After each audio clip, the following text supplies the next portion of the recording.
नमस्कार, जेके अपडेट में आपका स्वागत है। मैं हूं अश्विनी गुप्ता। दोस्तों, जैसा कि आप जानते ही हैं कि डीएपी द्वारा अपने कुछ नेताओं को जो है पार्टी से बाहर निकाल दिया गया और उन पर बड़े संगीन आरोप लगाए गए कि उन्होंने पार्टी विरोधी गतिविधियों में शामिल थे।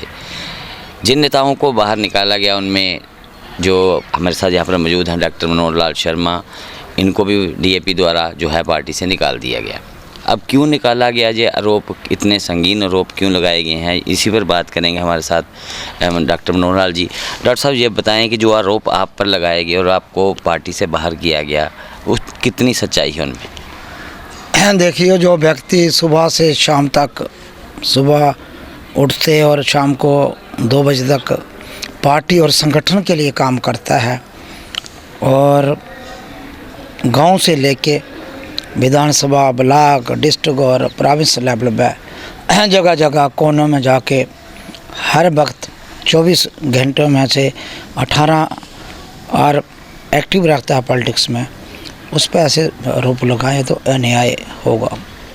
ये खुद ही आज़ाद साहब बता सकते हैं उनको ये इनपुट कहाँ से मिली, किसने ये कहा। मुझे लगता है अब उनको एहसास भी हो रहा है कि हमारे से ये फैसला गलत हुआ, मगर मैंने पहले इंटरव्यू में भी कहा था एक दिन उनको ज़रूर एहसास होगा। हमारे जैसा वफादार साथी, सपोर्टर और 24 आवर वर्क करने वाला एक पॉलिटिकल वर्कर मिलना बड़ा मुश्किल होता है और मैं उसी एरिया को रिप्रेजेंट भी करता हूं जो बिल्कुल स्टेट हेडक्वार्टर से काफ़ी दूर है। और मेरा वर्क जो एक विधानसभा में नहीं, पूरे डिस्ट्रिक्ट में और कई जगहों में मैंने आज बतौर मंत्री, एमएलए और पार्टी का वर्कर होते मैं काम किया है और ईमानदारी से काम की है और लोगों से मिलते रहे। हम उन नेताओं में से नहीं जो जब मंत्री थे और एमएलए थे तो लोगों से छुप के बैठते थे। अब जैसे सेक्रेटरी 24 घंटे लोग हमें मिलते थे। सेक्रेटरी में आपने भी अश्विनी जी देखा है, 12 और 2 बजे तक भी कैमरे सेक्रेटरी में कश्मीर में, जम्मू में मैं बैठा रहता था, भीड़ होती थी, लोग मिलते थे। आपकी बात काट रहा हूँ, ये जैसे ताराचंद जी ने कहा है कि कांग्रेस छोड़ना उनकी सबसे बड़ी भूल थी और आज़ाद साहब के साथ हमदर्दीपूर्ण जाना वो भी उनकी गलती थी, क्योंकि आज़ाद साहब ने उनका जो अपमान किया है कहीं ना कहीं उनके कहने का मकसद यही था। तो क्या आप भी इसी चीज़ को मानते हैं? देखो, ये अन्याय तो हुआ है, ये मैं कहता हूँ हम वफादारी से जो काम हमने किया है और विशेष तौर पर मैं अपना व्यक्तिगत तौर पर कहूँगा, आज़ाद साहब कांग्रेस में भी आज़ाद साहब को हमने लीडर भी माना, बड़ा भाई भी माना और बाप की जरा दर्जा दिया। मैं नहीं, मेरा परिवार, मेरे पार्टी के सभी लीडर्स, कार्यकर्ता एक आज़ाद साहब को बड़ा प्यार करते हैं और बड़ा एक अलग अनोखे तरीके से देखते हैं। हमने उनसे ऐसा रिश्ता कायम किया था जो एक पारिवारिक और बड़ा एक नज़दीकी रिश्ता होता था। लीडर के साथ साथ उनको हम अपना एक हम पॉलिटिकल और परिवार का हेड भी मानते थे। आज बदकिस्मती है, ये ऐसी हालात क्यों हुए, कौन लोग हैं जिन्होंने उनको जे मिसगाइड किया, गलत इन्फॉर्मेशन दी। और आज़ाद साहब जैसे बड़े स्टेचर के लीडर को भी ये चीज़ें वेरीफाई करनी चाहिए थी। किसी को भी सजा दी जाती है तो उससे पहले उसको कम से उसके लास्ट विश तो पूछी जाती है। लास्ट उसको ये पूछा जाता है, भाई आप बताओ, ना कारण बताओ नोटिस है, ना कोई एक्सप्लेनेशन है, ना टेलीफोन को उन्होंने जानने की कोशिश की। ये मेरा पता था, मैंने इनको पीआर को बताया। मैं विधानसभा के टूर में हूँ और कल मैं आऊँगा, परसों शाम को, जुम्मा के दिन शाम को 6 बजे 7 बजे के करीब में सीधा अपने विधानसभा से उनके पास आऊँगा। उसके बाद भी इतनी इमरजेंसी क्या हुई, मुझे आज तक इस पहले का सोल्यूशन। तो क्या यही बात आप मानते हो कि गुलाम नबी आज़ाद भी कहीं कानों से सुनी हुई बात पर ही उन्होंने अमल किया और उनको कोई प्रूफ नहीं था?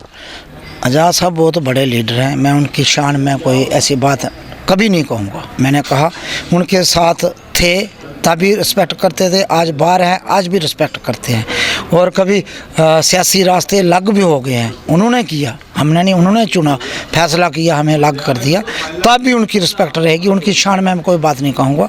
कैसे हुआ, क्यों किया, और बेहतर वही बता सकते हैं। मैंने फैसला उन पर और जम्मू कश्मीर की जनता पर छोड़ा है।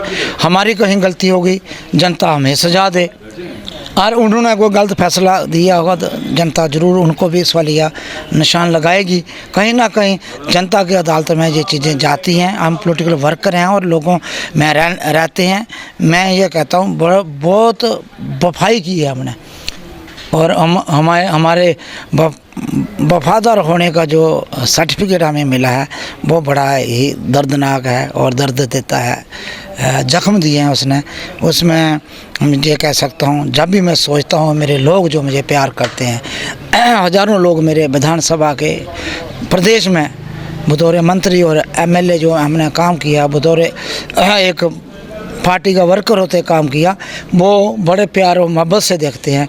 उनको भी बड़ी ठेस लगी है। बहुत टेलीफोन मुझे आए हैं। अश्विनी जी कहता हूँ इतने ऐसे लोगों जो पिछले 15 साल से मेरे संपर्क में नहीं थे, 10 साल से, उन्होंने कहा वे हमें बड़ा, जो मेरी बातें सुनी हैं वो से लोग रो पड़े। और एक दिन मैं ये विश्वास से कह सकता हूँ आज़ाद साहब और जिन लोगों ने उनसे करवाया उनको भी एहसास होगा कि हमें ये फैसला बड़ा गलत फैसला किया है। डीएपी बने हुए अभी जुमा चंद रोज़ हुए हैं, तो क्या यहाँ पर भी वही गुटबाजी शुरू हो गई है कि कुछ लोग जो नहीं चाहते थे आप लोगों को, जहाँ आपका जैसा आरोप है कि जिन्होंने करवाया, तो इसका मतलब यही है किसी ने कहीं ना कहीं कुछ लोग थे जिन्होंने आज़ाद साहब से ये बात कही, जहाँ उन्होंने किया, तो आज़ाद साहब अगर ये वेरीफाई नहीं कर पाए तो आप कैसे कहेंगे कि आने वाले समय में वो डीएपी को बांध कर रख सकेंगे, अपने नेताओं की टीम को एक साथ एक जोड़ में बांध के चल सकेंगे? देखो, हमारे गुड विशेस उनके साथ हैं, हमारे लीडर रहे हैं, बड़े भाई हैं। हम कभी उनके उसके लिए नहीं कहेंगे। हम तो चाहेंगे उनकी पॉलिटिकल जर्नी और अच्छी चले, आगे बढ़े और जिस मिशन को लेके आए हैं उसमें कामयाब रहे। हम कभी वो बात नहीं कहेंगे। मगर ये बात ज़रूर है कि संगठन चलाने के लिए सभी को सुनना चाहिए, उसके बाद निर्णय लेना चाहिए। बड़े नेता हैं हिंदुस्तान के, बर्ड लेवल की उनके पास नॉलेज है और देश में डिफरेंट कैपेसिटी में उन्होंने as a chief minister, as a union minister, as a party के इंचार्ज जनरल सेक्रेटरी काम किया, तो वास्ट एक्सपीरियंस है। ये कैसे गलती हुई मैं आज तक समझ नहीं पाया। और जो हमारी नज़दीकियाँ थी, जो हमारी आपके आज़ाद साहब की उससे बात नहीं हुई आपकी? नहीं हुई है, मगर ये बड़ी नज़दीकियाँ हमारी उनसे थी। ये ब्रीच ऑफ ट्रस्ट कैसे हुआ, उनको हमारे से विश्वास कैसे हट गया, मैं भी इस पहले का सोल्यूशन नहीं कर पा रहा हूँ। आज तक मुझे ये महसूस, मेरे साथ जो लोग जुड़े हैं वो भी बड़े इस बात पे परेशान हैं। मगर बहरहाल मैं ये कहता हूँ, अगर हमने कोई पार्टी के अंदर सुझाव दिए होंगे तो उनकी बेहतरी के लिए, संगठन को मजबूत करने के लिए, आज़ाद साहब की मजबूती के लिए, लोगों में हम और एग्रेसिवली ज़्यादा लोगों को पार्टी संगठन में शामिल करें और मजबूत संगठन बने, ताकि आने वाले चुनाव में जो संगठन है, पार्टी एक अच्छा प्रदर्शन करे और उसमें आज़ाद साहब की इज्जत बने और हम ज़्यादा नंबर लेके जीतें और जम्मू कश्मीर में एक स्टेबल गवर्नमेंट बने। और उनको किसी ने, जो आज़ाद साहब ने दूसरी नज़र से देखा, तो उनका अपना नज़रिया है, उसको तो मैं कमेंट नहीं करना चाहता और ना ही मैं उसमें उनको कुछ कहना चाहता हूँ। मगर हमने पार्टी के संगठन में मौजूद करने के लिए कुछ सुझाव देते रहे और मैं ये कहता हूँ कि कुछ सुझाव उन्होंने हमारे माने भी हैं, उसके लिए मैं उनका धन्यवाद करता हूं। और कुछ बातों में बार बार जो गलतियां कराने की कोशिश की थी और उसमें उन्होंने किए हैं, तो उसका नुकसान संगठन को भी और उनको भी आगे भुगतना पड़ेगा। कहीं ना कहीं हमारे जहाँ तक जानकारी है, अब आपको पार्टी की तरफ से मनाने की तैयारी हो रही है, पार्टी में वापस लाने की तैयारी हो रही है। ये कितनी बात इसमें कितनी सही है? क्या आपसे किसी ने संपर्क किया है? नहीं, तो होता, हर पॉलिटिकल पार्टी कोशिश करती है हमारे साथ अच्छे नेता जुड़ें। और मेरा काम तो आज़ाद साहब ने बड़े गरीबी से देखा है, मेरे लोगों से जो प्यार है वो भी देखा है। नेचुरली रिश्ते भी बड़े नज़दीकी रहे हैं, प्रयास ज़रूर हो रहा है उनकी तरफ से भी। साथियों बीच में ऐसे साथी हैं जो हमारे से भी जुड़े हैं, उनके भी बैले पिछड़े हैं, वो भी प्रयास कर रहे हैं और बाकी संगठन भी कोशिश कर रहे हैं कि हमारी तरफ नेता आ जाएं। ये फैसला तो हम सोच समझ के अब लेंगे, अब क्या होता है। मगर ऐसे बात नहीं, कांग्रेस में वापस जाएंगे, जहाँ डीएपी में फिर वापस जाएंगे, या किसी और पार्टी का रुख करेंगे? देखो, अभी ये बड़े ताज़ा जख्म हैं, इसमें इतने जकदम मैं कहूँगा घुमल में लग जाएगी, जख्म हील हो जाएंगे, नहीं समय थोड़ा लगेगा। मगर अपने पार्टी के लोग जो मेरे विधानसभा में सीनियर लीडर्स हैं, पार्टी के कार्यकर्ता हैं, वोटर और सपोर्टर हैं, वेल विशर हैं, कोशिश करूँगा मैसिव लोगों से कंसल्टेशन करूं और उनकी राय को ही अपनाऊं, ये मेरा प्रयास रहेगा। मैंने एक छोटी सी मीटिंग कल रखी है, उनसे कंसल्टेशन हो गया, थोड़ा समय लगेगा इसमें, और इधर से भी जो प्रयास हुए हैं ये बात भी मैं उनसे रखूँगा, डिस्कशन करेंगे और कोशिश करेंगे कि बेहतर विकल्प रहे। और कम से कम जो गलतियां पीछे हुई हैं, मैंने तो कोई फैसला निजी तौर पर नहीं लिया है, मैंने जो भी आज तक फैसले लिए हैं अपनी विधानसभा के लोगों को अच्छी तरह कंसल्ट करके, इंडिविजुअली भी टेलीफोन भी किए, बड़ी सभा भी की, थ्रेडबेर डिस्कशन की है और मेजॉरिटी में जो लोगों ने कहा वही मैंने कदम आगे उठाया है। मैं आगे भी ऐसे उठाऊंगा। अब थोड़ा और बारीकी से देखूंगा, अब ठोकर लगी है तो थोड़ा और समझ के चलना है।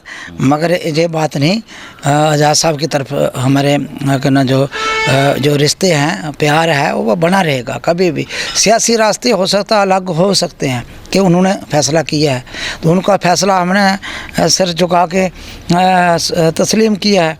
मगर जो उनके साथ एक विशेष लगाव रिश्ते पारिवारिक थे वो हमेशा रहेंगे, उनकी रिस्पेक्ट हमारे दिल में थी, है और हमेशा रहेगी, लास्ट सांस तक रहेगी, क्योंकि बड़ा समय हमने उनके साथ निकाला। हालांकि सियासी तौर पर उनसे मुझे कोई मदद नहीं हुई है, पर ना ही मुझे कोई ऑर्गेनाइजेशन में कोई बूस्ट मिला है।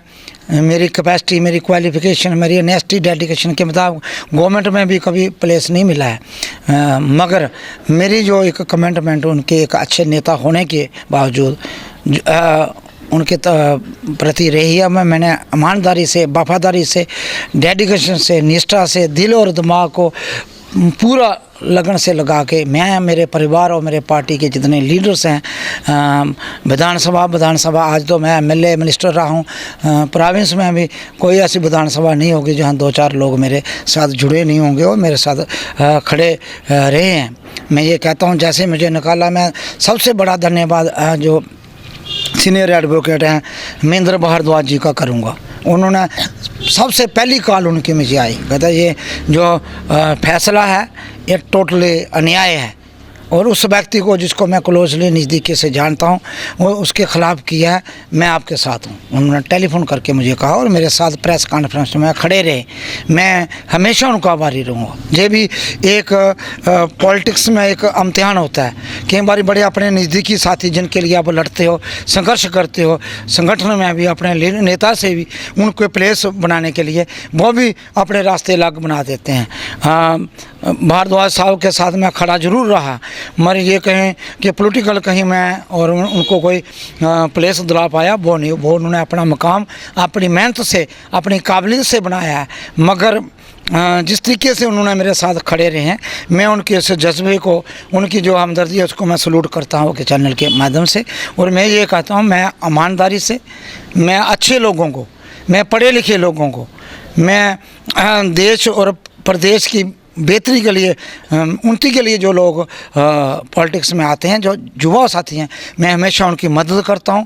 उनके आगे बढ़ाने में जितनी मेरी कैपेसिटी है, कोई मैं चीफ मिनिस्टर नहीं रहा हूं, बड़ा लीडर नहीं हूं, मैं एक छोटा सा व्यक्ति हूं, मगर मैं कोशिश करता हूं उनके पॉलिटिकल अपलिफ्टमेंट हो, उनको आगे बढ़ें वो, और उनको मैं सपोर्ट करूं, उनको इनक्रेज करूँ, उनको प्लेटफार्म दूँ। मैंने अपनी विधानसभा में हर गांव में मैंने लीडर पैदा किए हैं, लोगों को छोटी छोटी नुक्कड़ मीटिंगें करके बोलने का प्रयास दिया है, उनको प्लेटफार्म दिया है। एक बार बार बार बोलते हैं। आज हर गांव में आपको 10 ऐसे लीडर मिलेंगे बलावर में जो इतने अच्छे स्पीकर हैं, वो अपनी बात एडमिनिस्ट्रेशन सरकार के आगे बिना किसी डर खौफ के रख सकते हैं। तो हमने एक नई शुरुआत जो की थी, जो आज़ादी से आज 75 वर्ष में जो लोगों को एक इस लोकतंत्र के अंदर मिलनी चाहिए थी, वो हमने बराबर से एक प्रयास किया है और हम उसमें सक्सेसफुल रहे हैं। बहुत से लीडर बनाए हैं। हम लीडर बनाने वाले लोगों में से हैं, हम लीडरों को काटने वाले लोगों से नहीं हैं। बाकी रही बात, आज़ाद साहब बहुत बड़े आदमी हैं, बहुत बड़े नेता हैं देश के, इसके प्रदेश के। मैं छोटा सा व्यक्ति हूँ, मेरा क्या उनसे कंपटीशन है। मैं एक गांव से उठा, एक फौजी का बेटा हूँ, एक खेती बाड़ी करने वाला परिवार। ठीक है, मेरे भाइयों ने, मेरे माता पिता ने मुझे अच्छी तालीम दी है, बहुत हाईली क्वालिफाइड आदमी हूँ। असेंबली में डॉक्टरेट केमिस्ट्री सब्जेक्ट में करके और बीएड भी है, डबल एमएससी हूँ केमिस्ट्री में। तो इतना पढ़ने के बाद मैं सियासत में, पॉलिटिक्स में आया। इसमें मेरे विधानसभा के लोगों ने मुझे लाया और मैं आज तक जो बना हूँ, जिस मकाम में हूँ, किसी नेता की वजह से नहीं हूँ, किसी संगठन पार्टी की वजह से। ये बलावर के लोगों ने मुझे पहचान दी है, बलावर की जनता ने मुझे पहचान दी है। उन्होंने मुझे हर मुश्किल हालात में मेरे साथ खड़े रहे हैं। उन्होंने 2 बार मुझे एमएलए विधायक वहाँ से जताया, एक बार मैं रनर अप रहा, और जब मैं रनर अप रहा जब मैं जीता उससे भी ज़्यादा वोट दे के मुझे जहाँ भेजा है। आज मेरा जो सपोर्ट है, मैं ये कहता हूँ हमेशा रही है। मैं बलावर के जनता को मैं नमन करता हूँ, बहुत प्यार दिया है बलावर की जनता ने, बहुत प्यार। मेरी जो मातृ शक्ति है उन्होंने प्यार दिया, माताओं ने प्यार दिया, बड़े भाइयों ने दिया, छोटे नहीं हैं, बच्चे प्यार से बुलाते हैं, बहनें बुलाती हैं, बुजुर्ग मुझे अपने बेटे की तरह प्यार, अपने बच्चों से भी ज़्यादा प्यार करते हैं। इसलिए मुझे बलावर की जनता ने बड़ा प्यार दिया। इसलिए मैं कभी घबराता नहीं हूँ, कभी डरता नहीं हूँ। लोगों की खिदमत में रहूँगा। मैं हारूँ जीतूँ, मैं विधायक बनूँ नहीं बनूँ, मैं गवर्नमेंट में आऊँ नहीं आऊँ, किस संगठन में आऊँ, उनकी सेवा के लिए उनकी आवाज़ बना रहूँगा। और मैं उन बेजुबान लोगों की आवाज़ हूँ जो जुआ आज लाठियाँ खा रहे हैं, उन डेली वेजर की आवाज़ हमेशा उठाता हूँ। महंगाई पे बोलने वाले जो लोग हैं नहीं बोलते, उसमें मैं बोलता हूँ। भ्रष्टाचार में मैं बोलता हूँ। माइनी और स्टोर जो आपके टोल माफिया है, सबसे ज़्यादा जम्मू कश्मीर में कोई लीडर बोल रहा है, मैं बोल रहा हूँ, दम से बोल रहा हूँ। मुझे नोटिस भी आए, मैं गवर्नमेंट से नहीं डरा, एडमिनिस्ट्रेशन से नहीं डरा, किसी नेता से नहीं डरा। मेरी आवाज़ को बंद नहीं कर सकता। बेबाक आवाज़ है और रियासत जम्मू कश्मीर की गलियों से लेके विधानसभा में लोगों ने भेजा, वहाँ ये गूंजती रहेगी दिलेरी से, बेबाकी तरीके से, इंसाफ के लिए और हर गरीब मजलूम के लिए। हर उसी, चाहे उसकी क्या जात है, कौन सा धर्म है, कौन से इलाके से तल्लुक़ रखता है, उसके साथ मैं खड़ा रहूँगा, उसकी आवाज़ बुलंद करता रहूँगा। कोई मेरे से नाराज़ रहे, कोई मेरे से गुस्सा करे, संगठन से तो निकाल सकते हैं, मगर लोगों के दिल से निकालना मुश्किल होगा। लोग जो बराबर वाले मुझे प्यार करते हैं, उसके लिए मैं एक बार फिर नमन करता हूं और आपके चैनल का धन्यवाद करता हूं, मेरी बात रखने का आपने मौका दिया। बहुत बहुत शुक्रिया डॉक्टर साहब हमसे बात करने के लिए। तो जैसे डॉक्टर मनोहर लाल शर्मा, जिन्होंने बड़ी बेबाकी से अपना पक्ष रखा और बता दिया है, कहीं ना कहीं दर्द भी झलका उनके जो मन में था कि जिस प्रकार से वो गुलाम नबी आज़ाद साहब के बड़े नज़दीकी थे, बड़े उनके साथ एक फैमिली रिलेशन थे, बावजूद उसके उन्हें जब पार्टी से बाहर निकाला गया, बिना किसी कारण, बिना किसी नोटिस के उन्हें बाहर निकाल दिया गया।